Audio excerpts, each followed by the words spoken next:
A gente vai falar neste momento com o nosso querido Flávio Aguiar, jornalista, analista internacional, escritor, professor aposentado de literatura brasileira na USP. Olá, Flávio, bom dia, seja bem-vindo. Bom dia para vocês aí, muito obrigado. Estou com uma inveja enorme vendo esse matagal verde atrás de ti e eu aqui no meio dessa invernia toda. Hoje está um dia muito frio. Olá. Aqui, estamos com 0 grau aqui. Muito bem. Nossa, Flávio, 0 grau. Não, aqui a gente está na praia, em Guarujá, na Baixada Santista, esse matagal aqui. Que coisa incrível. Pois então, aqui nós estamos meio-dia, quase Então, para Flávio, 11h30, são 0 legal. graus. Ô, Tá Flávio, diga.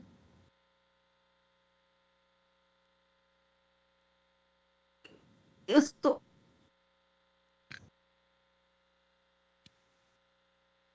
Olha, 0 grau. Bom, eu tô ouvindo aqui um pouco picotado. Vamos ver se as pessoas estão vendo também um pouco picotado aqui, mas vamos aqui continuar. Você me ouve bem, Flávio? Só para a gente manter essa... Você me ouve bem ou não? Agora estou te ouvindo bem. Também antes eu estava ouvindo picotado e a imagem está assim, às vezes oscila um pouco também. Eu imagino que daqui a alguns minutos a transmissão deva se estabilizar. Mas o som está bom. Tá ótimo, maravilha. Eu também estou ouvindo você agora bem. Vamos lá, Flávio. Antes de mais nada, a gente vai repercutir com você, logicamente, Portugal, Ucrânia, mas tem um fato aqui muito importante que aconteceu aqui no Brasil, especificamente no Rio de Janeiro, que eu gostaria que você fizesse um comentário a respeito, enfim, se já está repercutindo, inclusive, aí no exterior. O assassinato do congolês Moise Kabangabe, né, que foi espancado até a morte no quiosque onde ele trabalhava como atendente na Praia da Barra, no Rio de Janeiro.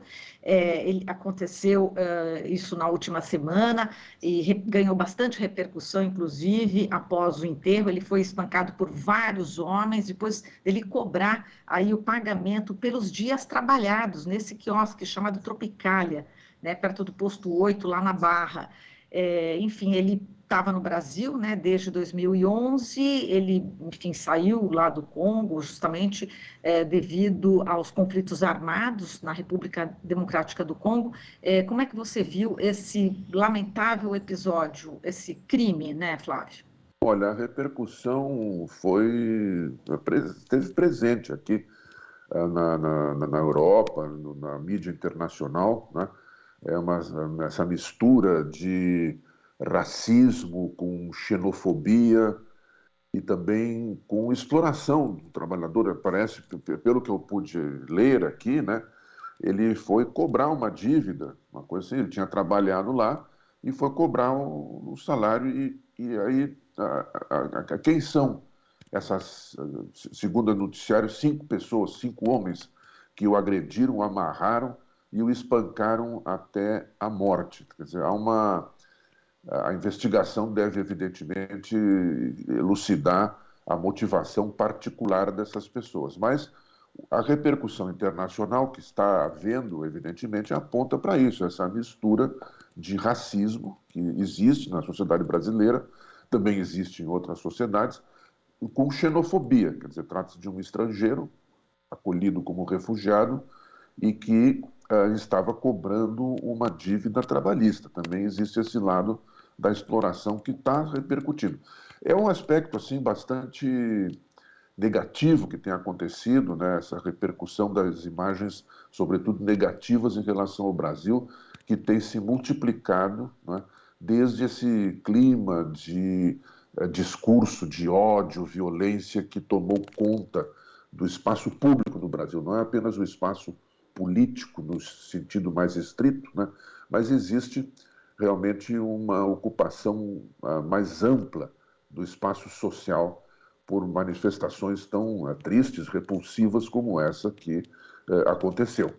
Quer dizer, é claro, isso, vamos deixar claro também, isso não representa toda a sociedade brasileira, não dá para dizer que é uma coisa universal no Brasil, esse tipo de coisa, mas é presente, é muito presente, né? E é necessário que haja uma atitude mais firme, eu penso, por parte das autoridades, no sentido de coibir esse tipo de prática repulsiva, coisa que, nos últimos tempos, sobretudo em relação ao discurso que permeia as atitudes do governo federal, por exemplo, não tem existido assim, essa atitude mais firme de repúdio a esse tipo de preconceito que, como nós vemos, pode descambar para uma violência assassina.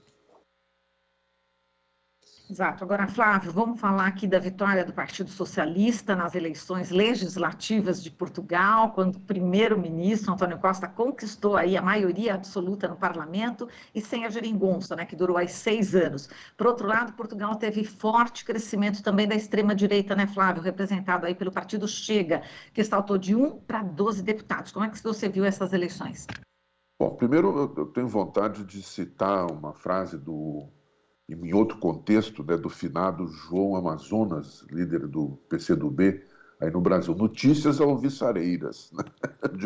Digo isto não só pela vitória do Partido Socialista, realmente, mas porque ela ocorreu num contexto onde as pesquisas apontavam o contrário, né? Apontavam uma eleição acirrada, né? E esperava-se uma disputa voto a voto, equilibrada, entre o Partido Socialista e o Partido Social Democrata, que apesar do nome, é bom que se lembre, em Portugal, é de direita, né? É de centro-direita, esse partido, e isso não ocorreu. Agora, os motivos por que isso acabou não ocorrendo e houve essa vitória realmente do Partido Socialista, que conquistou já maioria absoluta, embora eu fiz as contas aqui, faltam ainda 4 cadeiras para definir no parlamento. Tem 230 cadeiras, já estão definidas 226, e essas outras 4 cadeiras são ocupadas por representantes votados em países fora da Europa, né? Então, isso vai demorar até 9 de fevereiro. Mas o Partido Socialista já está com 117 das 226 cadeiras, portanto, algumas a mais do necessário para ter a maioria absoluta. O que aconteceu foi que houve 2 grandes migrações de voto, né? Houve uma migração de voto dentro das forças de esquerda.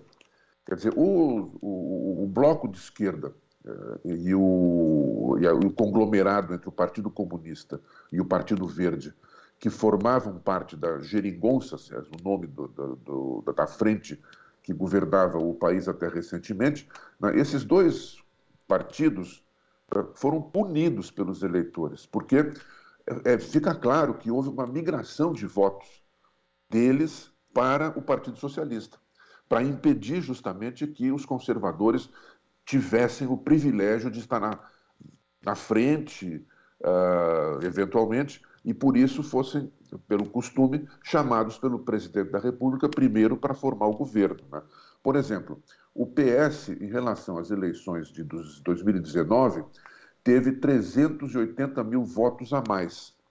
E os demais partidos que compunham a geringonça perderam 429 mil votos. Ou seja, fica claro que uma grande parte desses 429 mil votos, a esmagadora maioria, migrou para o Partido Socialista, né, uma espécie de voto útil para evitar que a direita levasse vantagem. Por outro lado, houve também uma migração de votos dentro das forças de direita. O Partido Social Democrata, que acabou em segundo lugar, conquistou 71 cadeiras, né, perdeu votos para o partido Chega, de extrema-direita, e também para um outro partido de direita, Iniciativa, chamado assim, Iniciativa Liberal, que é um partido também mais moderado, não é de extrema-direita como o Chega, mas também é um outro partido que tem uma linha mais dura do que a tradicional do PSD, o Partido Social Democrata. Eles acabaram perdendo votos e cadeiras para essas 2 agremiações. O partido Chega, que tinha 1 cadeira, pulou para 12, né? E o Iniciativa, que também tinha pouquíssimas cadeiras, pulou para 8. Quer dizer, houve, portanto, também uma radicalização à direita. Quer dizer, há uma polarização que vem acontecendo no mundo inteiro, né? Aí no Brasil, por exemplo, uma coisa que ficou clara nas eleições de 2018, né, foi que os partidos tradicionais da direita brasileira afundaram. É claro que isso favoreceu o candidato mais radical, que acabou sendo eleito, né, o Jair Bolsonaro. É uma tendência mundial, né, que está ocorrendo e que em Portugal não fugiu à regra.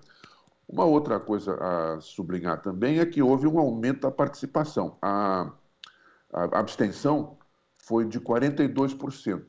É grande ainda, porque o voto não é obrigatório em Portugal, porém foi menor que a de 2019. É alta ainda, é o terceiro percentual mais alto de abstenção na história recente das eleições portuguesas. Mas, sim mesmo, houve esse recuo também motivado pela ideia de favorecer o Partido Socialista. E, por fim, é necessário sublinhar também que, mais uma vez, as pesquisas de opinião, os institutos de pesquisa de opinião, perderam também nessas eleições. Além da derrota do PSD, que é apontado como o grande perdedor nas eleições, e o PS, o grande vitorioso, os institutos de pesquisa perderam, porque eles não conseguiram captar o que estava realmente acontecendo. Né? Não, qual a razão disso?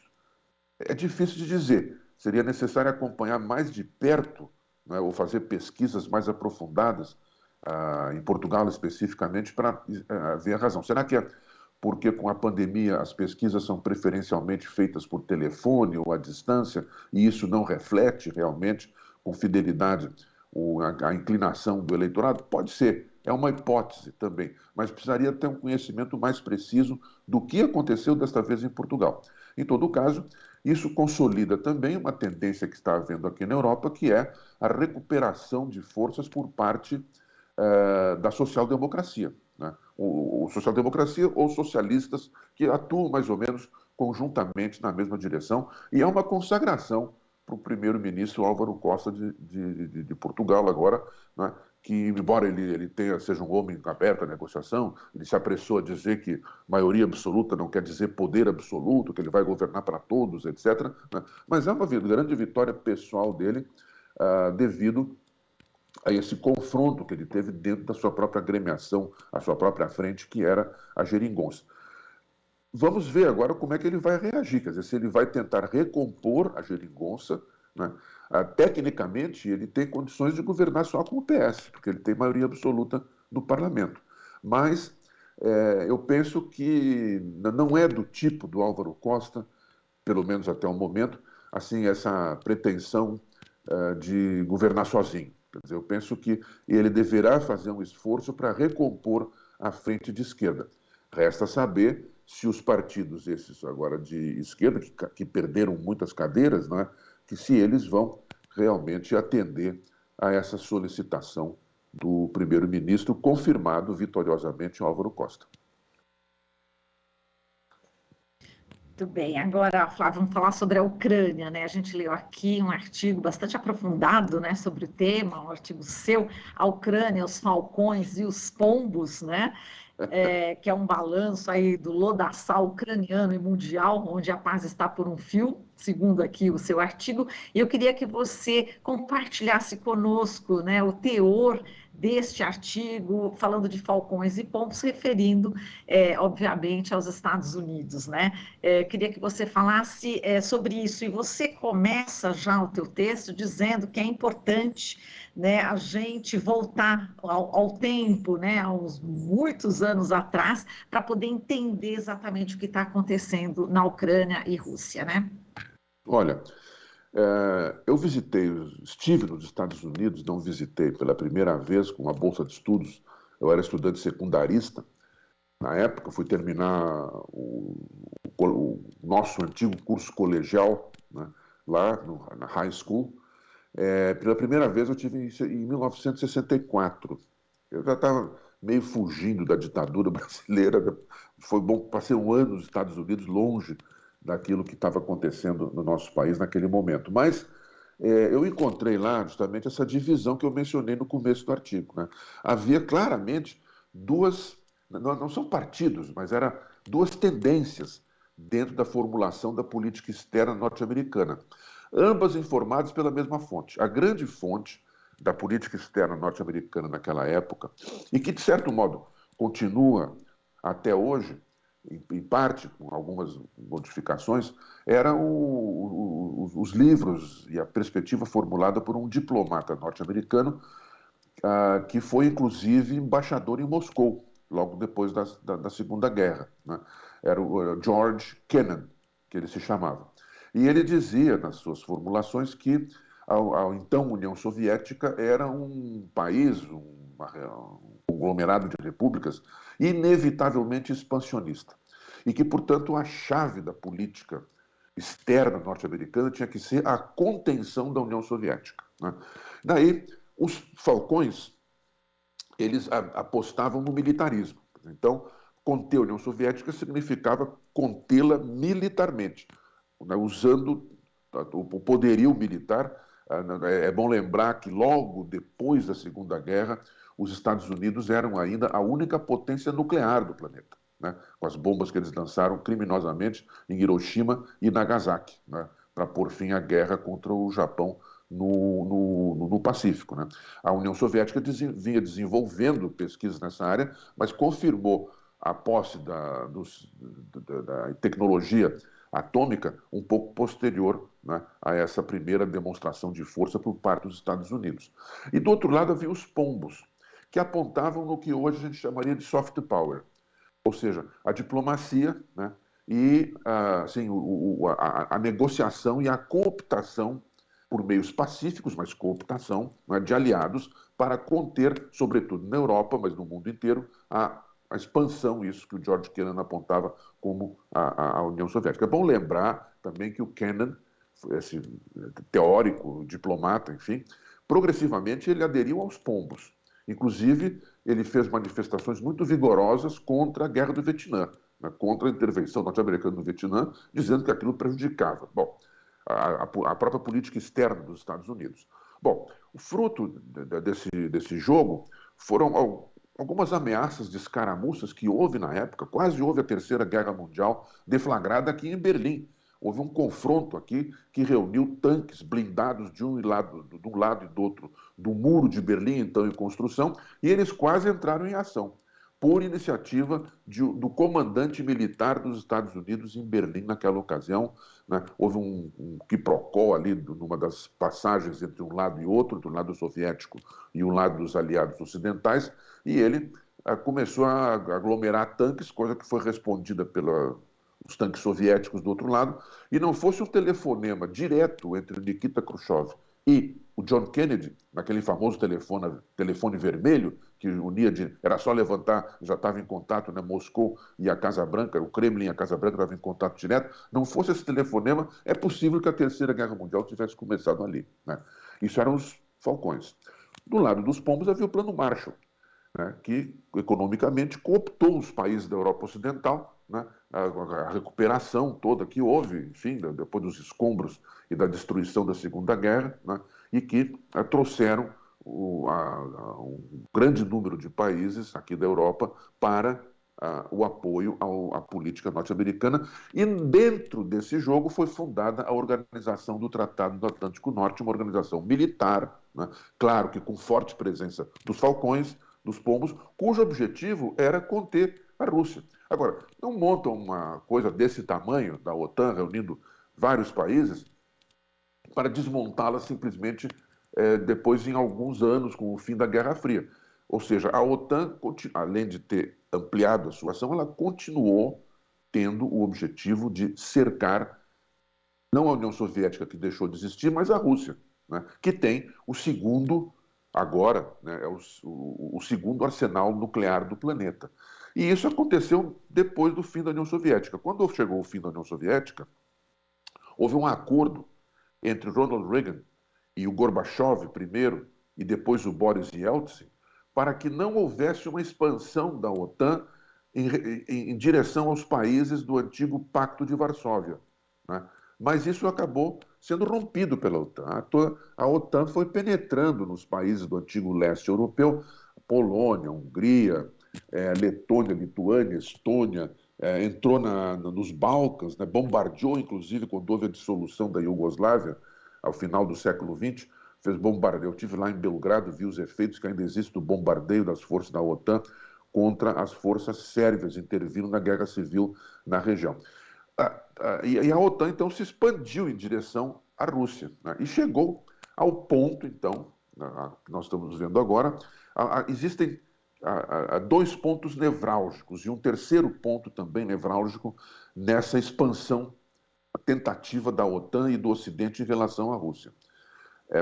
A Ucrânia, onde havia um governo pró-russo que foi deposto em 2014, também aí é uma longa história, acho que eu não vou ter tempo de contar toda essa história aqui, mas ele foi deposto por forças de extrema-direita. Não foram democratas, como se dizia na mídia, né, os democratas da Praça Maidan, os heróis da democracia da Ucrânia. Não. Eram forças de extrema-direita que existiam na Ucrânia, que existem na Ucrânia, né, e que têm, inclusive, um passado neonazista, um passado e um presente, talvez um futuro neonazista, inclusive com uma atuação internacional. Né.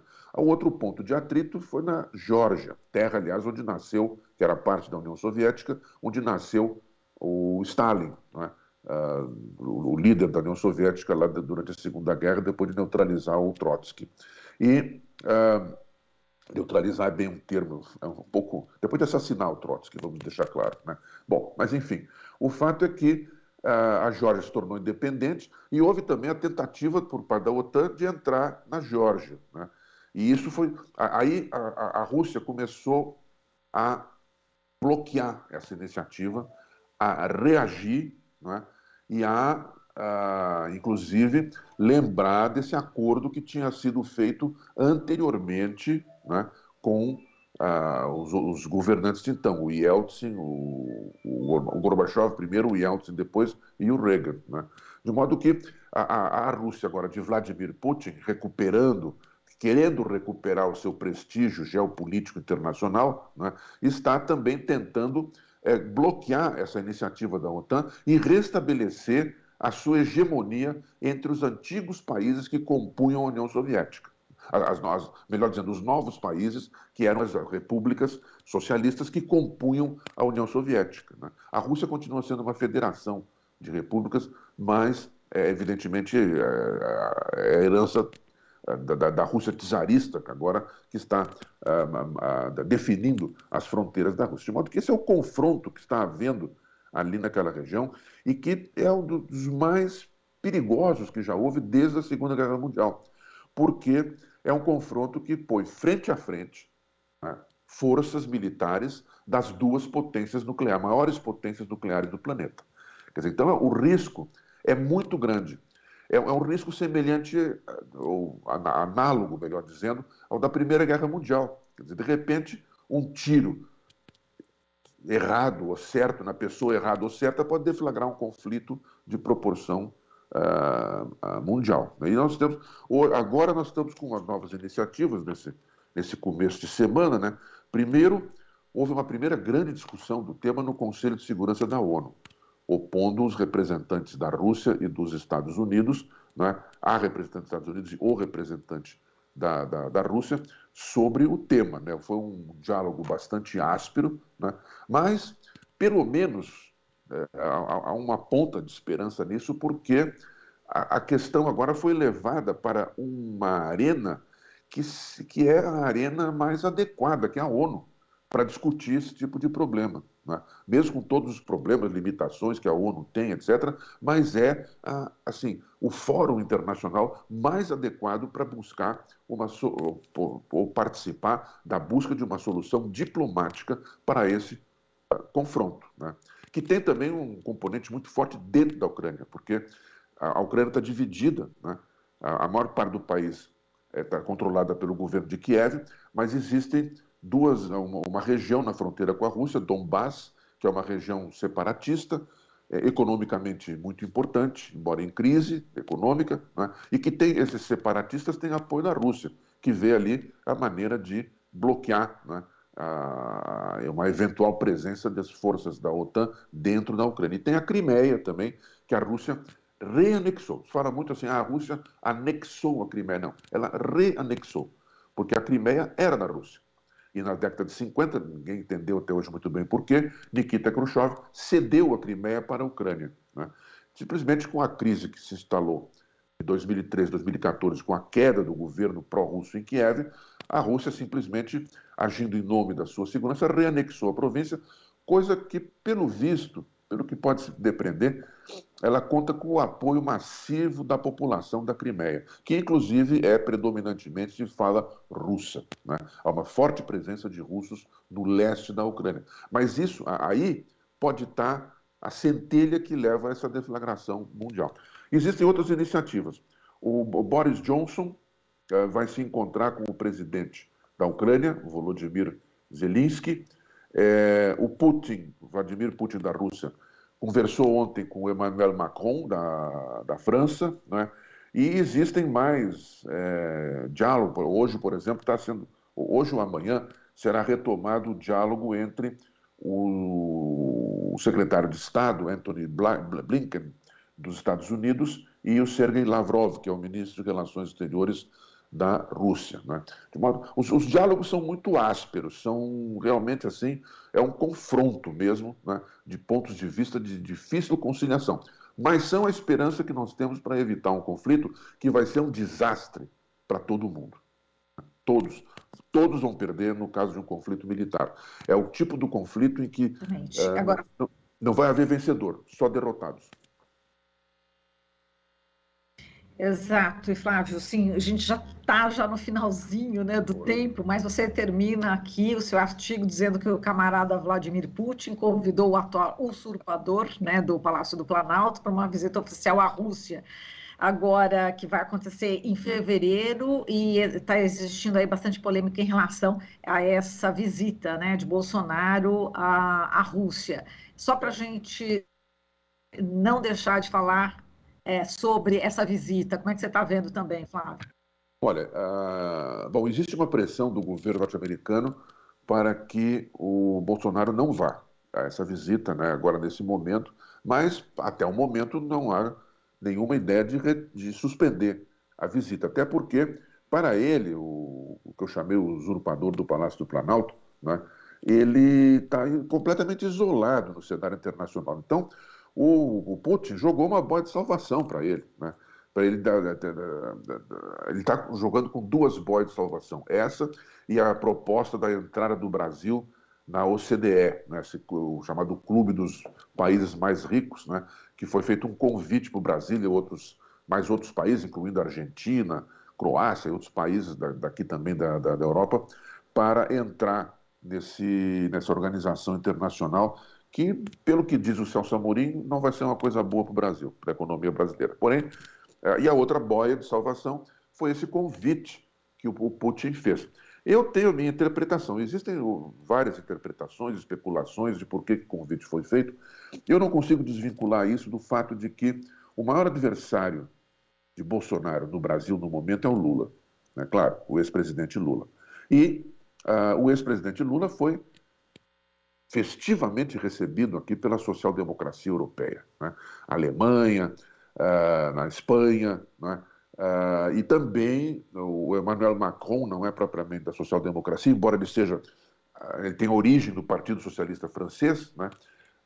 Mas o Macron, então, fez uma recepção assim de chefe de Estado, né? Com um tapete vermelho, descendo as escadas do Palácio Champs-Élysées para receber o Lula na porta do carro em que ele chegava e tal.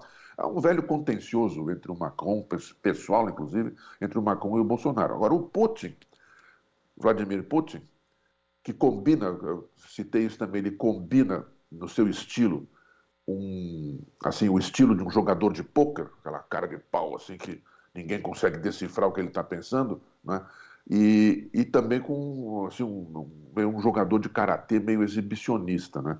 O Putin ele sempre aposta no enfraquecimento da União Europeia, né? Inclusive as relações que o Putin tem, né, aqui na Europa ocidental, por exemplo, é mais comum ter relações com os partidos de direita e de extrema-direita do que propriamente por exemplo, com a social-democracia ou com os socialistas.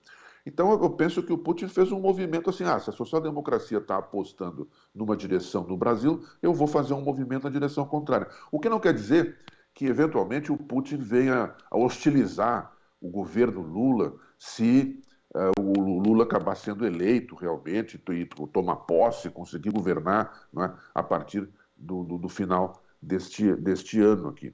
Mas o Putin está jogando agora, quer dizer, então ele fez um gesto, né, de contrariar, né, de, mais uma vez, provocar um contencioso com o que está predominando hoje na União Europeia, que é vamos voltar ao tema que nós estávamos discutindo antes, né? É essa recuperação da social-democracia que domina, assim, tem governos na Alemanha, tem governos em todos os países escandinavos, na Península Ibérica, quer dizer, existe claramente uma recuperação de terreno por parte da social-democracia aqui na Europa, e isso para o Putin não é bom, porque fortalece a União Europeia do jeito que está.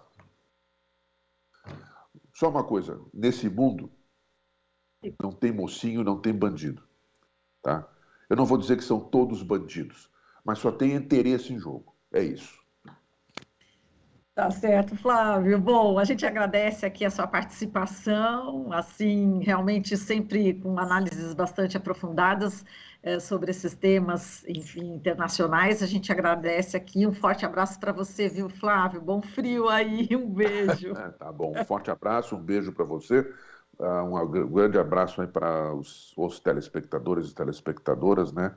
E até uma próxima oportunidade. Esperemos que a paz se mantenha para a gente ter uma próxima oportunidade.